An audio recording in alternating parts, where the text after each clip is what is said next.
السلام علیکم۔ الیکشن سے پہلے یہ ویڈیو ضرور دیکھ لیں، اس کے بعد فیصلہ کریں کہ آپ نے ووٹ کس کو دینا ہے۔ چینل پر نئے ہیں تو کائنڈلی سبسکرائب کریں۔ سپورٹ کے لیے شکریہ۔ مسلمانوں کی حکومت نوجوانوں کے ہاتھ میں آنے اور اس کے نتیجے میں ہونے والے فساد کی طرف اشارہ نبوی۔ امام احمد نے روح کی سند سے حضرت ابو ہریرہ رضی اللہ تعالیٰ عنہ کی یہ روایت نقل کی ہے کہ مجھ سے رسول اکرم صلی اللہ علیہ وآلہ وسلم نے فرمایا، میری امت کی ہلاکت نوجوانوں کے ہاتھوں ہوگی۔ راوی کہتا ہے کہ میں اپنے والد کے ہمراہ بنی مردان کے پاس جاتا تھا۔ ان کو اقتدار مل چکا تھا اور وہ بعض نوعمر لڑکوں کے ہاتھوں پر بیعت کر رہے ہوتے تھے۔ تو میں ان سے کہتا کہ کیا تمہارے یہ دوست اس قول کے مطابق نہیں ہو گئے جو میں نے حضرت ابو ہریرہ رضی اللہ تعالیٰ عنہ سے سنا تھا کہ یہ بادشاہان ایک دوسرے کے مشابہ ہیں۔ اس موضوع پر بخاری کے علاوہ اور بھی روایات ہیں۔ ایک حدیث کذاب، ثقیف اور مسیر برباد کرنے والے کے بارے میں گزری ہے۔ ثقیف کا کذاب تو مختار بن ابی عبید ثقفی تھا اور مسیر حجاج بن یوسف تھا جس نے حضرت عبداللہ بن زبیر رضی اللہ تعالیٰ عنہ کو شہید کیا تھا۔ قرب قیامت کے قریب فتنے اور جنگیں۔ اسی طرح ایک حدیث کالے جھنڈوں کے بارے میں آئی۔ یہ جھنڈے بنو عباس لے کر آئے تھے جب انہوں نے مردان بن محمد بن مراد بن حکم بن ابو العاص سے خلافت چھین کر بنو امیہ کی خلافت کا 302 ہجری میں خاتمہ کر دیا تھا۔ یہ مروان حمار اور مروان مائدی سے بھی مشہور تھا۔ اس لیے یہ بیوقوف بعد بن درہم معتزلی کا شاگرد تھا۔ اسی طرح سفاح کے بارے میں بھی ایک واضح حدیث آتی ہے جسے مسند احمد میں نقل کیا گیا ہے۔ وہ حدیث اس طرح ہے: سفاح ابو العباس عبداللہ بن محمد بن علی بن عبداللہ بن عباس بن عبد المطلب تھا جو بنو عباس کا پہلا خلیفہ تھا۔ ابو داؤد طیالسی نے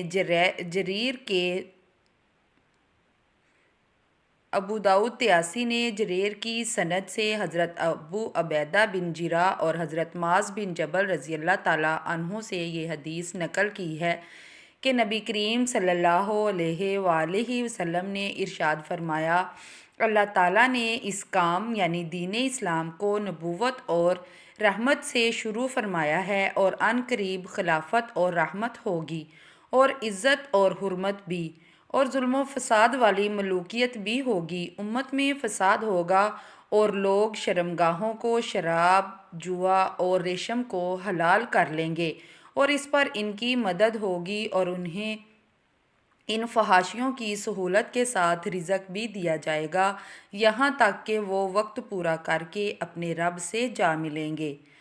عبداللہ بن حارث کی سند سے حضرت ابو ہریرہ رضی اللہ تعالیٰ عنہ کی ایک روایت نقل کی ہے کہ رسول اکرم صلی اللہ علیہ وآلہ وسلم نے فرمایا کہ انبیاء اکرام کے بعد خلف ہوں گے جو اللہ تعالیٰ کی کتاب پر عمل کریں گے اور اللہ کے بندوں میں انصاف کریں گے۔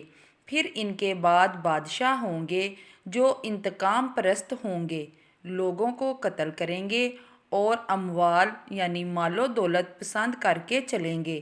لہٰذا کچھ لوگ اپنے ہاتھ سے تبدیلی لانے والے ہوں گے، کچھ لوگ زبان سے تبدیلی لانے والے ہوں گے اور کچھ دل سے، مگر ان 3 درجات کے علاوہ ایمان کچھ نہیں ہوگا۔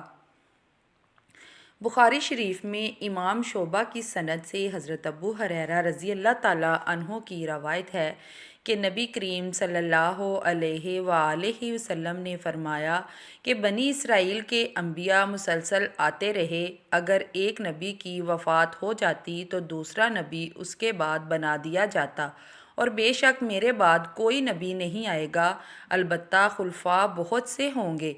صحابہ نے عرض کیا کہ یا رسول اللہ، پھر ہمارے لیے آپ کا حکم کیا ہے؟ تو آپ صلی اللہ علیہ وآلہ وسلم نے فرمایا کہ پہلی بیعت سے وفا کرنا اور ان کا حق ادا کرنا، کیونکہ اللہ تعالیٰ ان سے رعیت کے بارے میں پوچھے گا۔ صحیح مسلم میں ابو رافع کی سند سے حضرت عبداللہ بن مسعود رضی اللہ تعالیٰ عنہ سے مروی ہے کہ رسول اکرم صلی اللہ علیہ وآلہ وسلم نے فرمایا کہ ہر نبی کے حواری ہوتے ہیں جو ان کی سنت اور طریقے پر چلتے ہیں، پھر ان حواریوں کے بعد ناخلف لوگ آ جاتے ہیں جو قول کے مطابق عمل نہیں کرتے، یعنی کہتے کچھ ہیں اور کرتے کچھ ہیں ہمارے حکمرانوں کی طرح، اور وہ عمل کرتے ہیں جسے جانتے نہیں۔ 12 قریشی خلفاء امت مسلمہ کے حکمران ہوں گے۔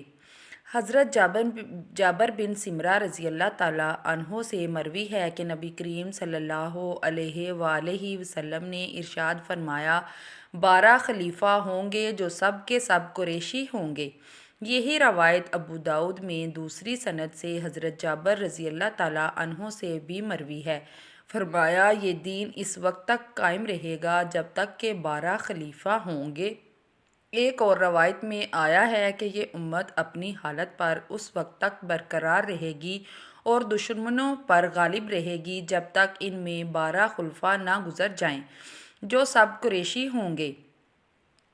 صحابہ نے عرض کیا، پھر اس کے بعد کیا ہوگا؟ تو آپ صلی اللہ علیہ وآلہ وسلم نے فرمایا کہ اس کے بعد فرج ہوگا، یعنی فرقہ بندی کے عوام اور نفوس میں کمزوری آ جائے گی۔ ان دونوں حدیثوں میں جن میں 12 خلفاء کا تذکرہ ہے، یہ وہ 12 امام نہیں جنہیں روافض نے گمان کر رکھا ہے۔ ان کے بارے میں وہ جھوٹ اور بہتان سے کام لیتے ہیں اور ان کے بارے میں معصوم ہونے کا عقیدہ رکھتے ہیں، کیونکہ ان 12 بزرگوں میں سوائے حضرت علی رضی اللہ تعالیٰ عنہ اور ان کے صاحبزادے حضرت حسن رضی اللہ تعالیٰ عنہ کے علاوہ کوئی اور بزرگ خلیفہ نہیں بنے اور نہ ہی کسی علاقے یا شہر کے سربراہ بنے، اور حدیث میں لفظ خلفاء آیا ہے، ان سے وہ 12 خلفاء بھی مراد نہیں جو نبی کریم صلی اللہ علیہ وآلہ وسلم کے بعد سے مسلسل آئے اور بنو امیہ کے دور میں 12 مکمل ہوتے ہیں، کیونکہ حضرت سفینہ رضی اللہ تعالیٰ عنہا کی حدیث میں ہے کہ میرے بعد خلافت کئی سال رہے گی۔ وہ اس کی تردید کرتی ہیں، اگرچہ بیعتی اس کو راجح قرار دیتے ہیں۔ بیعتی مطلب بیعت کرنے والے۔ یہ جو 12 خلفاء ہیں، ان میں سے 4 تو خلفاء اربعہ حضرت ابوبکر صدیق رضی اللہ تعالیٰ عنہ، حضرت عمر فاروق رضی اللہ تعالیٰ عنہ، حضرت عثمان غنی رضی اللہ اور حضرت علی رضی اللہ تعالیٰ عنہ اور حضرت حسن رضی اللہ تعالیٰ عنہ بن علی بھی ہیں۔ ان میں حضرت عمر بن عبدالعزیز بھی ہیں، جیسا کہ اکثر ائمہ اور جمہور امت کا موقف ہے۔ اسی طرح چند خلفاء بنو عباس میں پائے جاتے ہیں اور باقی آئندہ زمانوں سے متعلق ہیں۔ یہاں تک ان میں حضرت مہدی بھی ہوں گے، جن کی بشارت احادیث میں آئی ہے، جن کا ذکر آنے والا ہے، اور اس بات کو ہمارے علاوہ اور بھی بہت سے بزرگوں نے بیان کیا ہے کہ ان 200 ہجری کے بعد نشانیاں مصائب ظاہر ہوں گے۔ سن 200 ہجری کے بعد وہ لوگ اچھے ہوں گے جن کے نہ بچے ہوں نہ گھر والے، مگر یہ دونوں احادیث صحیح نہیں ہیں،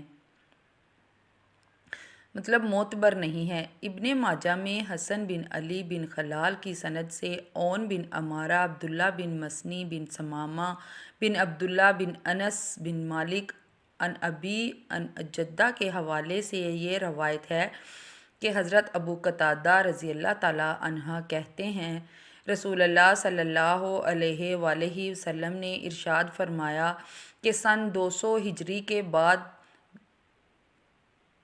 فساد پھیلنے کی نشانیاں ظاہر ہوں گی جو آہستہ آہستہ آخری زمانے تک چلیں گی۔ کیسی لگی آج کی ویڈیو ضرور بتائیں۔